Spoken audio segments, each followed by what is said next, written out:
Good afternoon. Today we continue with the second half of the Passion Gospel.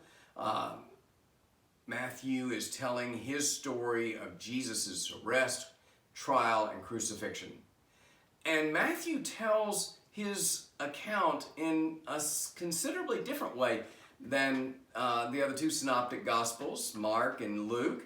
There are certain things that are really important in Mark and Luke that he leaves out. But then he adds in certain parts of the story that are not found in Mark or Luke. And so it's interesting to look at that and to consider, what was Matthew's message? What was he trying to tell the people who he knew would be reading this story? And Matthew makes Pilate look better than any other gospel. And that's where we begin today, is with Pilate, because Jesus is brought before Pilate, who is the Roman governor. He represents Rome and the emperor, and he is there to enforce the law. Jerusalem, Judea, that whole part of the world is under Roman rule. They send in Pilate from Caesarea to set up his headquarters in Jerusalem, and from the very beginning, there is significant conflict between Pilate and the Jewish leaders. Pilate could care less about the Jewish religion or the temple or any of that. He wants to get his job done, and that is to maintain order and collect the taxes and be the government of Rome there in Jerusalem. Now, he did do a few things that would certainly upset the Jewish leaders at that time. When he came to Jerusalem, he came in at night and had his soldiers erect a number of statues to Caesar, and of course that would have violated Jewish law about having any graven images. There were times when the Jewish people would protest about certain elements of the Roman rule, and Pilate was known to be pretty violent and would often send soldiers in, sometimes disguised, and at the last moment they would start beating the Jewish people, and quite a few at one point were killed. So there was no real love lost between Pilate and the Jewish leaders. But the one thing that Pilate could do for the Jewish leaders was he could crucify Jesus. Right? The temple authorities could not order that kind of death. Only the Roman governor could. Temple authorities could have had Jesus stoned. There were other ways that they could have carried out a death penalty. But in this case, there were a couple of problems. One was that they wanted Rome complicit in their actions, because remember, they really had no case against Jesus under Jewish law. Jesus never actually blasphemed, and that was what they were accusing him of. Second of all it was again the festival of Passover. And this was a time when a great number of people were in the city, and the last thing that the Jewish leaders wanted was to have a number of Jesus' followers begin to influence the crowd, and there to be some sort of uprising against the Jewish leaders. So instead of them being the bad guys, they want Pilate to be the bad guys. And so they bring him before the governor, telling the governor that they have charges to bring against him. And it's really interesting because Matthew paints a picture of Pilate as one who has respect for Jesus. He actually seems rather compassionate at different points. He can't understand what this is all about. In fact, it's probably a very minor irritation for him that's getting bigger and bigger and bigger, and he wants to stop it before it gets too large. But the problem is, you see, every time he asks Jesus a question, Jesus remains silent. And that's a problem during this time, because if you are accused and you refuse to testify in your own defense, then there is an automatic presumption of guilt. And so Pilate's hands are tied. Now, he does try to get the crowds to release Barabbas. And apparently there was some tradition, we can't find it in the history books, but there was some tradition that said that, the Roman governor could release one person from prison, from the jail during the Feast of Passover, and he's hoping that Jesus' followers will be the ones to win the day and call for Jesus' release, but it doesn't happen, of course, as we know, and Barabbas is released. Interestingly enough, Matthew's the only one to give us this story of Pilate's wife. It's the only gospel that mentions Pilate's wife. We know that her name was Procla. And so she sends a message saying she's had a dream, and it's a very troubling dream, and that Pilate should just stay all the way out of this. Let the Jewish authorities handle it. But he can't, because the people now have started calling for the release of Barabbas. They're beginning to say that Jesus should be crucified, and he really does need to keep things under control and under order. And Jesus is a very minor figure in his world, and so he just he finally goes and washes his hands of any guilt.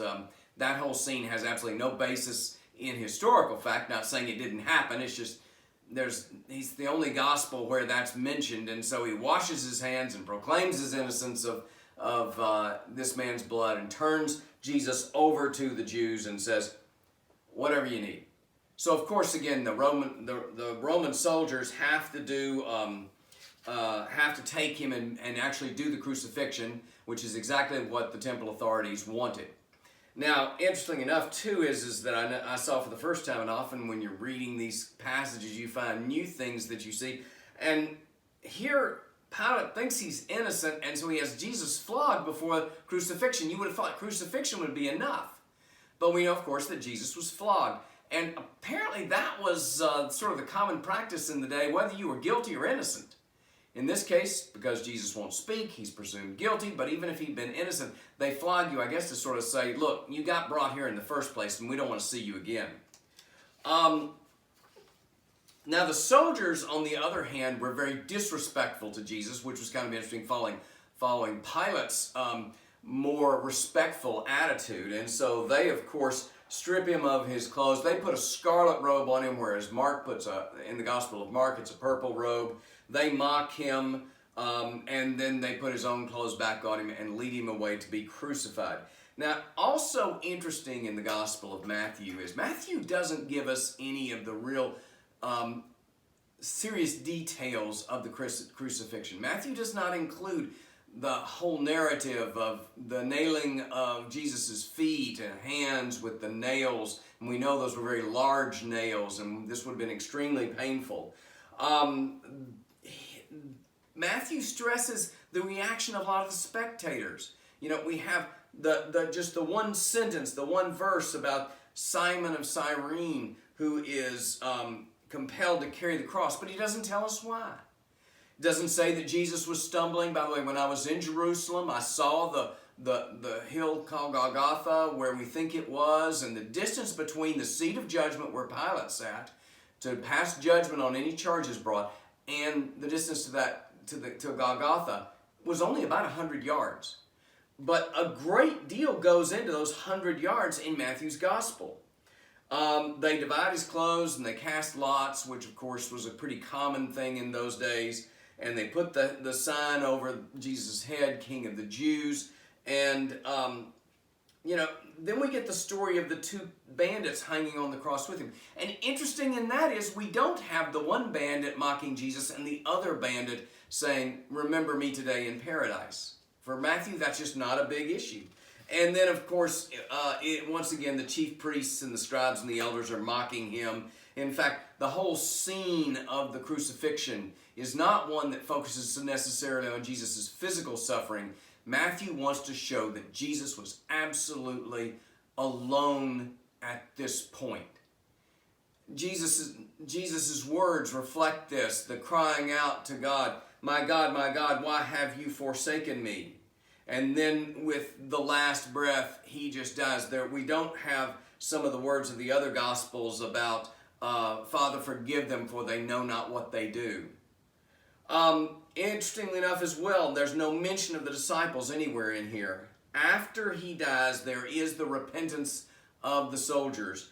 And then, of course, there is the mention of the women who are there afterwards. Joseph of Arimathea takes the body, puts it in the tomb. I did see these tombs when I was in Israel. Phyllis and I saw them, and they're still there today, and that is still a way that people are buried. And it brought this it made it very real to see these kinds of tombs. And so then Matthew includes this interesting story at the end about the temple authorities and now the Pharisees again coming back and asking Pilate, Look, seal the tomb. Don't just leave the stone rolled over. Leave the stone rolled over and seal it up really well because we don't want anybody to steal it. It is a unique story, and I think we do have to read all three Gospels to get all of the big picture of what's happening in this. But with Matthew, the most important thing he wants us to know that Jesus died on the cross and he was totally alone. And then on Easter Sunday morning, he will be resurrected, and once again, life will overcome death. So, I hope you have a blessed Palm Sunday. We'll pick up next week with the scripture lessons for Easter.